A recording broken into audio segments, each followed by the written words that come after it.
प्रधानमंत्री नरेंद्र मोदी ने आज वित्त मंत्रालय और कॉरपोरेट कार्य मंत्रालय के एक कार्यक्रम में 1, 2, 5, 10 और 20 रुपयों के सिक्कों की नई श्रृंखला जारी की। पीएम ने वित्त मंत्रालय और कॉरपोरेट कार्य मंत्रालय के आइकॉनिक वीक का उद्घाटन किया। बता दें कि वित्त और कॉरपोरेट कार्य मंत्रालय 6 से 11 जून तक आजादी का अमृत महोत्सव के तहत आइकॉनिक वीक का आयोजन कर रहा है।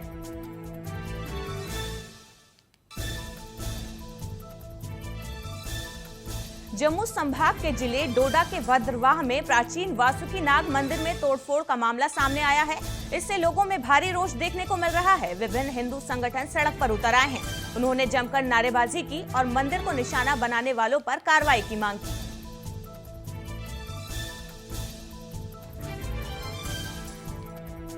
उत्तर प्रदेश के कानपुर के बाद आगरा में भी जमकर पथराव हुआ है। जानकारी के अनुसार पूरी घटना बाइक की मामूली टक्कर से शुरू हुई थी। बता दें कि बसाई खुर्द इलाके में सड़क बनाई जा रही है। दोनों तरफ टाइल्स पड़ी हुई थी। एक बाइक सवार वहां से गुजर रहा था, तभी उसकी बाइक स्लिप होकर एक व्यक्ति से टकरा गई। इसके बाद दोनों के बीच कहासुनी होने लगी। धीरे धीरे बात इतनी बढ़ गई कि पथराव होने लगा।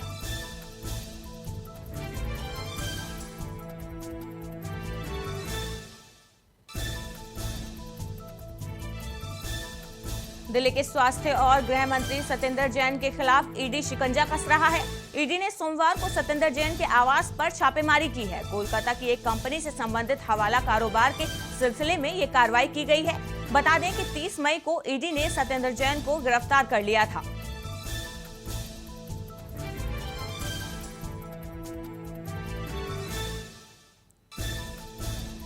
कांग्रेस नेता सचिन पायलट ने पंजाब पहुंचकर सिद्धू मूसेवाला के परिजनों से मुलाकात की। इसके बाद पायलट ने कहा कि पंजाब में नरसंहार का जो भयानक क्रम चल रहा है, इसको रोकना पड़ेगा। पंजाब और पंजाबियों पर इस देश को हमेशा फख्र रहा है। पंजाब के लोगों ने बहुत लंबे समय तक आतंक के साए में जीवन काटा है। हम नहीं चाहते कि किसी भी कीमत पर वो परिस्थिति वहां दोबारा पैदा हो।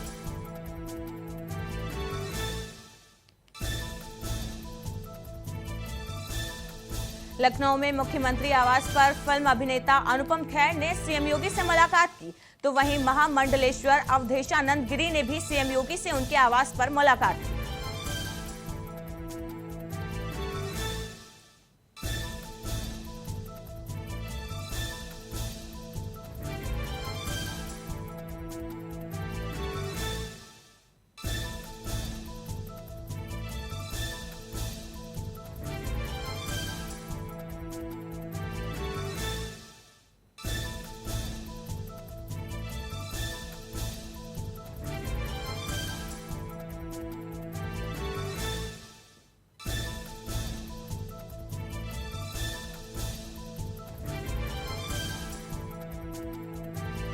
एनसीपी नेता धनंजय मुंडे ने एक ऐसा बड़ा बयान दिया जिससे महाराष्ट्र सरकार में खलबली मचा दी है। महाविकास अघाड़ी सरकार में मंत्री धनंजय मुंडे ने कहा कि महाराष्ट्र का अगला मुख्यमंत्री शरद पवार के नेतृत्व वाली पार्टी से होगा। बता दें कि उन्होंने एक जनसभा को संबोधित करते हुए कहा कि उनके प्रयासों के कारण शिवसेना के नेतृत्व वाली महाविकास अघाड़ी सरकार में सामाजिक न्याय विभाग को प्रतिष्ठा मिली है।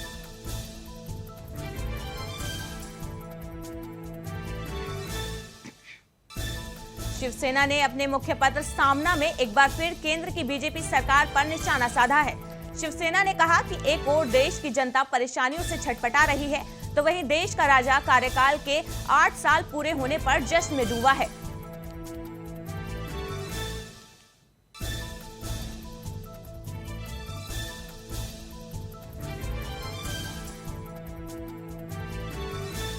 ज्ञानवापी परिसर को लेकर जारी कानूनी लड़ाई के बीच साधु संतों के परिसर में पूजा करने की मांग तेज हो गई है। आज इस मामले पर वाराणसी जिला जज की कोर्ट में सुनवाई भी होनी है।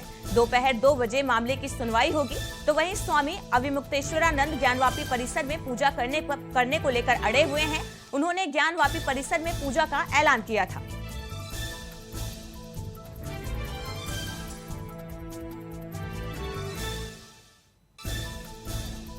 आजमगढ़ लोकसभा उपचुनाव में सपा ने अंशुल यादव को उम्मीदवार घोषित किया है। बता दें कि अंशुल यादव 7 जून को अपना नामांकन कर सकते हैं।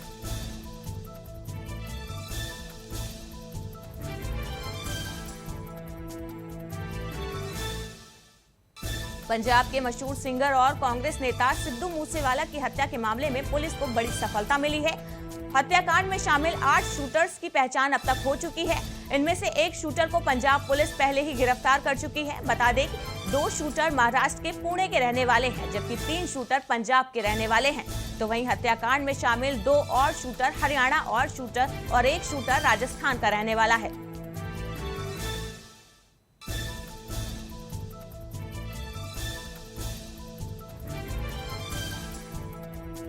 पंजाब में इन दिनों कुछ भी ठीक नहीं चल रहा है। लगातार हो रही हत्याओं के बाद भगवंत मान सरकार विपक्ष के निशाने पर है। खालिस्तान समर्थकों की गतिविधियों में भी तेजी देखने को मिल रही है। इस बीच ऑपरेशन ब्लू स्टार की बरसी पर एक बार फिर राज्य में माहौल को बिगाड़ने का प्रयास किया जा रहा है। अमृतसर में स्वर्ण मंदिर के प्रवेश द्वार पर आज खालिस्तान समर्थकों ने हाथों में खालिस्तानी आतंकी जनरल भिंडरेवाला के पोस्टर लगाकर खालिस्तानी जिंदाबाद के नारे लगाए हैं।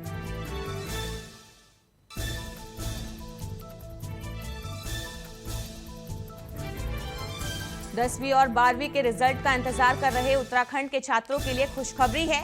आज शाम 4 बजे शिक्षा मंत्री धन सिंह रावत 10वीं और 12वीं के रिजल्ट घोषित करेंगे, जिसे आप विद्यालय शिक्षा परिषद की वेबसाइट पर चेक कर सकते हैं। तो वहीं बता दें कि इस साल 10वीं और 12वीं बोर्ड की परीक्षा 28 मार्च से 19 अप्रैल तक आयोजित की गई थी।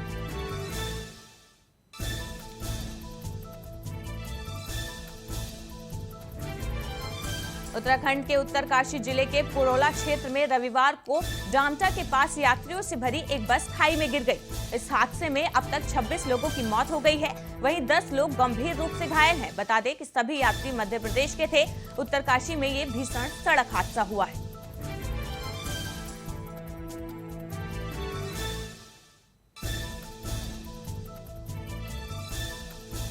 यमुनोत्री हाईवे पर डामटा के समीप भीषण सड़क हादसे की जानकारी मिलते ही मुख्यमंत्री पुष्कर सिंह धामी सचिवालय स्थित आपदा कंट्रोल रूम पहुंच गए। उन्होंने बचाव कार्य की समीक्षा की और अधिकारियों को राहत एवं बचाव कार्यों में तेजी लाने के निर्देश दिए। इस दौरान मुख्यमंत्री ने बस दुर्घटना पर शोक व्यक्त करते हुए दुर्घटना में मारे गए लोगों की आत्मा की शांति और घायलों के शीघ्र स्वास्थ्य लाभ की ईश्वर से कामना की।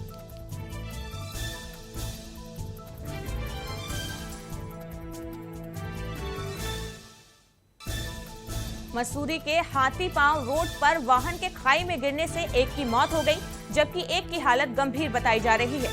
सूचना मिलने पर एसडीआरएफ की टीम घटनास्थल पर पहुंची और युवती को घायल अवस्था में रेस्क्यू किया, जबकि युवक का शव गहरी खाई से बरामद किया गया। बताया जा रहा है कि युवक और युवती रात को घूमने के लिए निकले थे।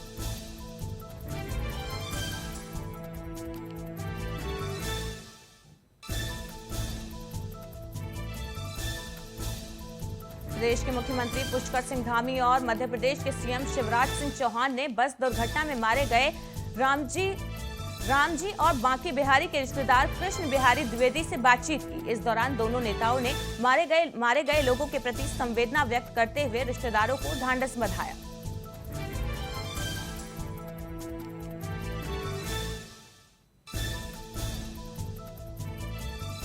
मुख्यमंत्री पुष्कर सिंह धामी और मध्य प्रदेश के मुख्यमंत्री शिवराज सिंह चौहान ने घटनास्थल पर पहुंचकर वहां मौजूद लोगों से बातचीत की।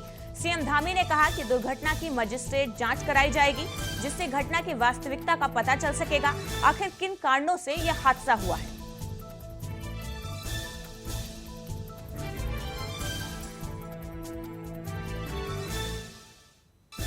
यमुनोत्री मार्ग डामटा के पास बस दुर्घटना के बाद उत्तराखंड के मुख्यमंत्री पुष्कर सिंह धामी और मध्य प्रदेश के मुख्यमंत्री शिवराज सिंह चौहान घटनास्थल पर पहुंचे। मध्य प्रदेश के मुख्यमंत्री शिवराज सिंह चौहान ने बताया कि केंद्र सरकार और उत्तराखंड सरकार के सहयोग से सभी शवों का रेस्क्यू किया गया है, जिन्हें मौके से 2 वाहनों के जरिए जॉली ग्रांट अस्पताल ले जाया जा रहा है और आज ही सभी शवों को वायुसेना के विमान से मध्य प्रदेश के लिए भेजा जाएगा। इस मौके पर मध्य प्रदेश के सीएम ने मृतक के परिजनों को 5-5 लाख के मुआवजे का ऐलान किया है।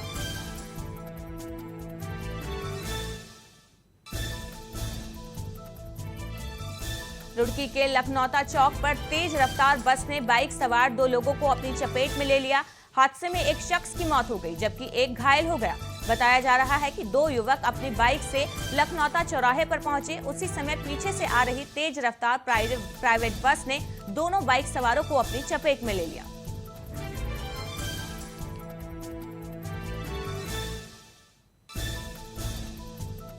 लाल कुआं के सेंचुरी पेपर मिल में विगत कई वर्षों से कार्य कर रहे संविदा कर्मियों ने मिल प्रबंधक पर उनकी जगह दूसरे लोगों को भर्ती कराने का आरोप लगाया है। संविदा कर्मियों ने फैक्ट्री प्रबंधन पर आरोप लगाते हुए कहा कि वो कई सालों से काम कर रहे हैं और अब फैक्ट्री प्रबंधन उन्हें निकालने की साजिश कर रहा है। कर्मचारियों ने कहा कि संविदा कर्मचारियों के साथ भेदभाव किया जा रहा है और कई वजह बताकर उनको भर्ती परीक्षा में बैठने नहीं दिया जा रहा है।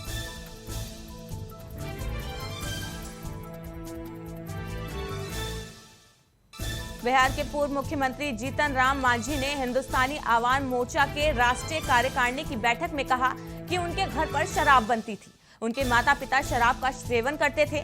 उनके घर में शराब बेची भी जाती थी, लेकिन बावजूद इसके उन्होंने शराब को हाथ तक नहीं लगाया। जीतन राम मांझी ने शराबबंदी को गलत बताते हुए कहा कि जब ये सब हो रहा था तब शराबबंदी नहीं थी, लेकिन तब भी हमने शराब छुई तक नहीं। उन्होंने बिहार में शराबबंदी कानून पर सवाल उठाते हुए कहा कि लोगों में जागरूकता की बहुत कमी है।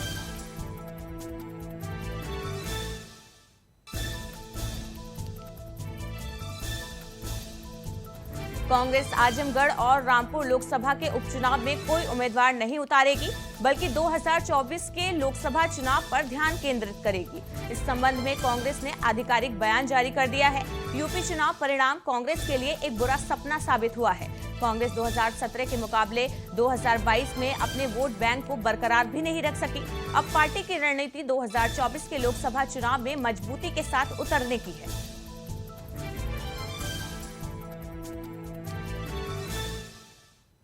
मुरादाबाद से सपा सांसद डॉक्टर एसटी हसन ने नुपुर शर्मा और नवीन जिंदल को बीजेपी से निष्कासित किए जाने के फैसले का स्वागत करते हुए शुक्रिया अदा किया। उन्होंने कहा कि पूरी दुनिया के मुसलमानों में नाराजगी थी, भले ही देर से आए लेकिन दुरुस्त आए। बीजेपी ने सही कदम उठाया है।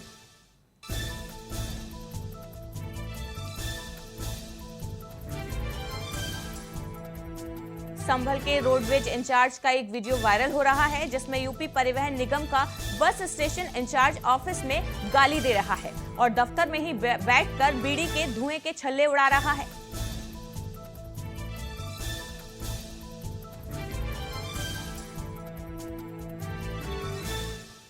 बिहार के पूर्व मुख्यमंत्री और हिंदुस्तानी आवाम मोर्चा के प्रमुख जीतन राम मांझी ने गठबंधन को लेकर बड़ा बयान दिया।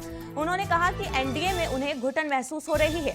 उनके अनुसार बीजेपी और जेडीयू जैसे बड़े सहयोगी होने के कारण उन्हें घुटन महसूस हो रही है। साथ ही मांझी ने यह भी कहा कि साल 2015 में मुख्यमंत्री बनने के बाद 1 साल से भी कम समय में पद छोड़ने का उन्हें मलाल है।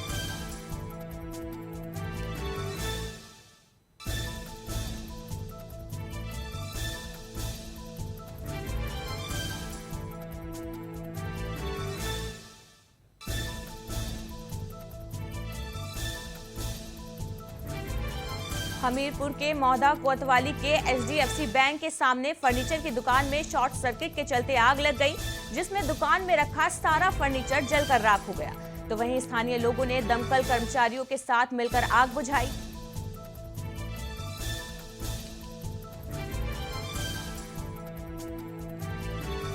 गाजियाबाद के लोनी में एक बुजुर्ग की बेरहमी से गर्दन काटकर हत्या कर दी गई। वहीं मृतक के बेटे शोएब ने अपने पिता की दूसरी पत्नी पर संपत्ति के विवाद को लेकर उनकी हत्या करने का आरोप लगाया है। मृतक के परिजनों ने हत्या की सूचना पुलिस को दी। पुलिस ने मौके पर पहुंचकर शव को पोस्टमार्टम के लिए भेजकर मामले की जांच में जुट गई।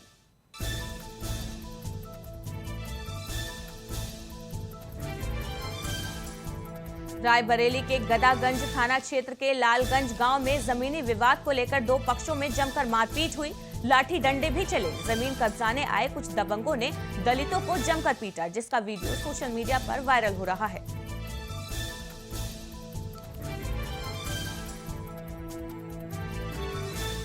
हापुड़ ब्लास्ट मामले में पुलिस ने बड़ी कार्रवाई करते हुए फरार फैक्ट्री मालिक दलशाद को गिरफ्तार कर लिया। बता दें कि फैक्ट्री विस्फोट में 13 लोगों की मौत हो गई थी।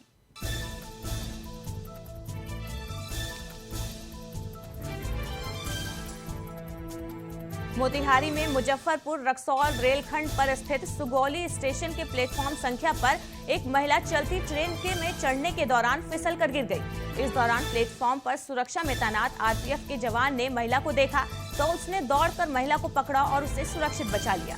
हालांकि इस घटना में महिला का एक पैर फ्रैक्चर हो गया है। ये पूरी घटना स्टेशन पर लगे सीसीटीवी में कैद हो गई।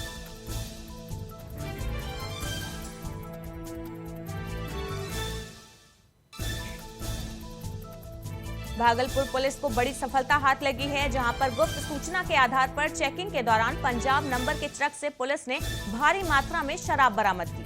अनुमान लगाया जा रहा है कि शराब 20 लाख रुपए से ऊपर की है। स्थानीय सूत्रों से मिली जानकारी के मुताबिक पुलिस को गुप्त सूचना मिली थी कि भारी मात्रा में झारखंड की ओर से शराब लाई जा रही है।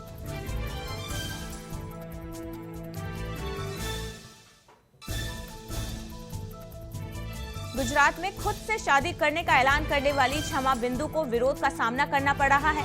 ऐसे में क्षमा ने अब मंदिर में शादी करने के अपने फैसले को बदल दिया है।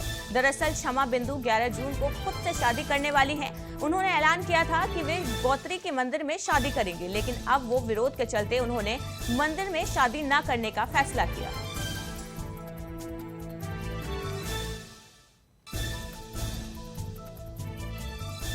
मोहम्मद पैगंबर पर कथित आपत्तिजनक टिप्पणी को लेकर ऑर्गेनाइजेशन ऑफ इस्लामिक कोऑपरेशन के बयान की भारत ने कड़ी निंदा की है। विदेश मंत्रालय के प्रवक्ता अरिंदम बागची ने इस मामले में ओआईसी सचिवालय के बयानों पर दो टूक कहा कि उसका एजेंडा विभाजनकारी है। इस विवाद में कतर, कुवैत और ईरान के बाद पाकिस्तान और सऊदी अरब भी कूद गया है।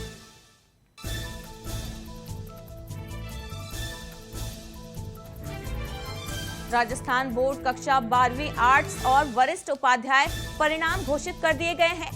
रिजल्ट की घोषणा प्रेस कॉन्फ्रेंस के माध्यम से कर दी गई है। बता दें कि माध्यमिक शिक्षा बोर्ड राजस्थान के प्रशासन एलएन मंत्री ने रिजल्ट की घोषणा की है। जारी रिजल्ट के अनुसार कुल 96.33% स्टूडेंट्स एग्जाम में पास हुए हैं।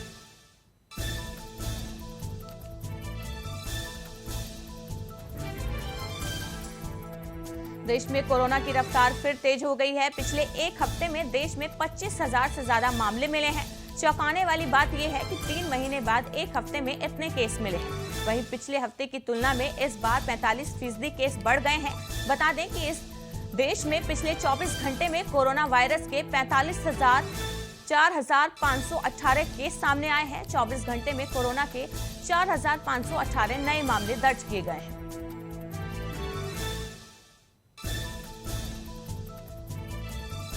कोरोना महामारी में पाबंदी के बाद सऊदी सरकार ने इस साल विदेशी लोगों को हज यात्रा की परमिशन दी है। दुनिया भर से हज यात्री सऊदी पहुंचने शुरू हो गए हैं। भारत से भी फ्लाइट्स उड़ने लगी हैं। दिल्ली से आज पहला जत्था रवाना हो गया है, तो वहीं लखनऊ से भी पहली फ्लाइट आज जा रही है। इस साल भारत से कुल 79,237 हज यात्री जा रहे हैं।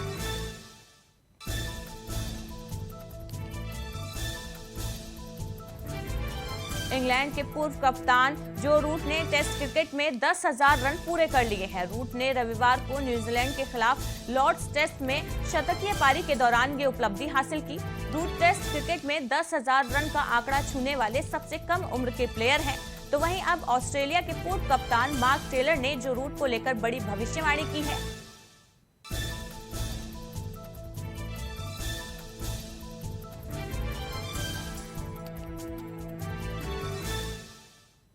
फुटबॉल जगत के महान खिलाड़ियों में से एक अर्जेंटीना के लियोनेल मेसी ने एक और कमाल कर दिखाया। उन्होंने पहली बार अपने करियर के एक मैच में 5 गोल करने का कमाल किया। उन्होंने ये कमाल स्पेन में खेले गए दोस्ताना फुटबॉल मैच में एस्टोनिया के खिलाफ किया।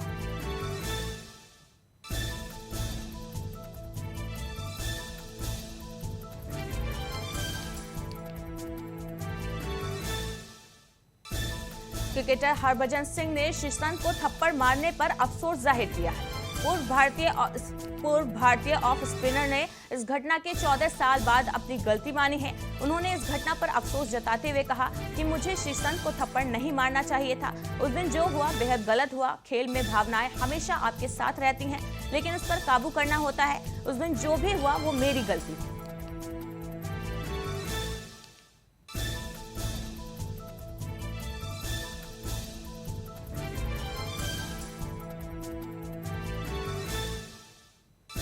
टीम इंडिया के प्लेयर्स इन दिनों ब्रेक पर हैं। आईपीएल खत्म होने के बाद भारत को साउथ अफ्रीका के खिलाफ T20 सीरीज खेलनी है।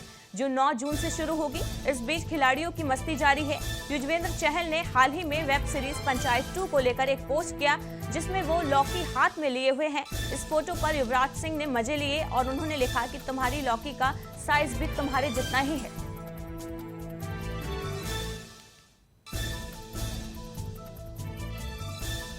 – 2022 रणजी ट्रॉफी के नॉकआउट मुकाबले सोमवार 6 जून से बेंगलुरु में खेले जाएंगे। मार्च के अंत में आईपीएल के 15वें सीजन के लिए घरेलू टूर्नामेंट के नॉकआउट स्टेज को 2 महीनों के लिए रोक दिया गया था। ये पहली बार है जब रणजी ट्रॉफी भारत में जून के महीने में खेली जाएगी। वहीं 22 से 26 जून के बीच रणजी ट्रॉफी का फाइनल मुकाबला खेला जाएगा। बता दें कि रणजी ट्रॉफी का लीग स्टेज आईपीएल 2022 से पहले खेला गया था। रणजी ट्रॉफी 2022 के नॉकआउट मुकाबले आज से शुरू हो रहे हैं।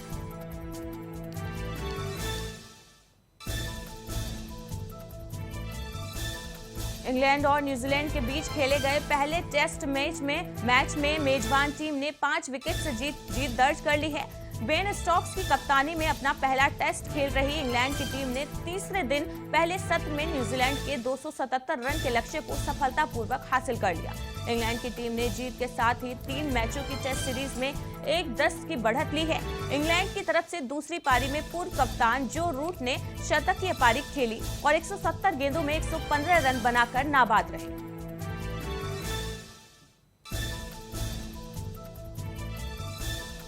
खेलो इंडिया यूथ गेम्स में रविवार को पंजाब यूनिवर्सिटी में फुटबॉल के रोमांचक मुकाबले खेले गए। इनमें मिजोरम, मेघालय और कर्नाटक की टीमों ने शानदार खेल दिखाते हुए अपने अपने लीग मैचों में जीत दर्ज की, जबकि पंजाब और गोवा का मुकाबला बराबरी पर छूटा। लड़कों के वर्ग में खेले गए पहले मुकाबले में मिजोरम ने केरल को एक तरफा मुकाबले में 5-0 से हराया।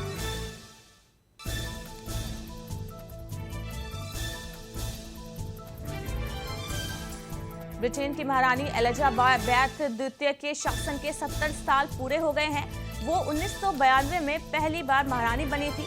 महारानी एलिजाबेथ द्वितीय महज 25 साल की थी जब ब्रिटेन की गद्दी पर उनकी ताजपोशी हुई थी। इस खास मौके पर देश भर में 4 दिवसीय प्लेटिनम जुबली समारोह का आयोजन किया जा रहा है।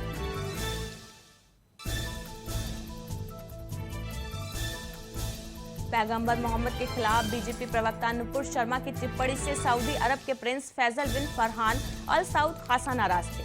सऊदी के विदेश मंत्रालय ने भारतीय राजदूत को तलब कर शिकायत भी दर्ज कराई थी। इतना ही नहीं, कुवैत, बहरीन, कतर, ओमान और ईरान जैसे देशों ने भी भारतीय राजदूतों के समक्ष उनके बयान पर आपत्ति दर्ज कराई।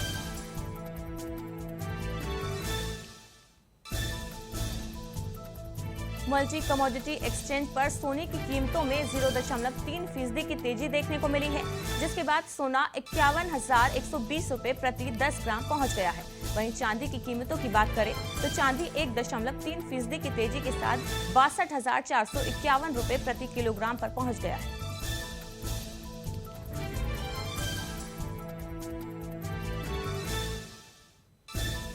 सोमवार को बॉम्बे स्टॉक एक्सचेंज का 30 शेयरों वाला सक्सेना सूचकांक 54 अंक की गिरावट के साथ 5,567 के स्तर पर खुला, जबकि नेशनल स्टॉक एक्सचेंज के निफ्टी सूचकांक ने 30 अंक टूटकर 16,554 के स्तर पर कारोबार शुरू किया।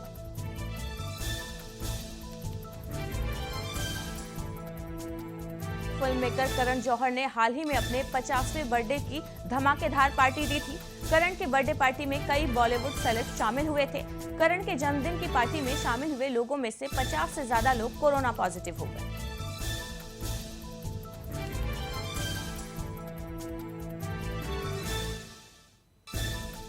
बॉलीवुड सुपरस्टार सलमान खान को बीती शाम जान से मारने की धमकी मिली है। बताया जा रहा है कि कल 5 जून की शाम दबंग खान के पिता सलीम खान को एक धमकी भरा खत मिला है।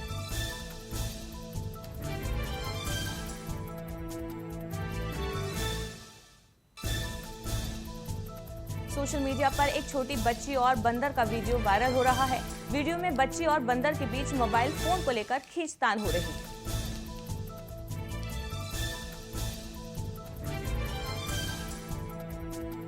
पूरी दुनिया में जुगाड़ टेक्नोलॉजी बढ़ती जा रही है। खासकर जुगाड़ के मामले में भारतीयों का कोई तोड़ नहीं। सोशल मीडिया पर भी एक जुगाड़ का वीडियो वायरल हो रहा है।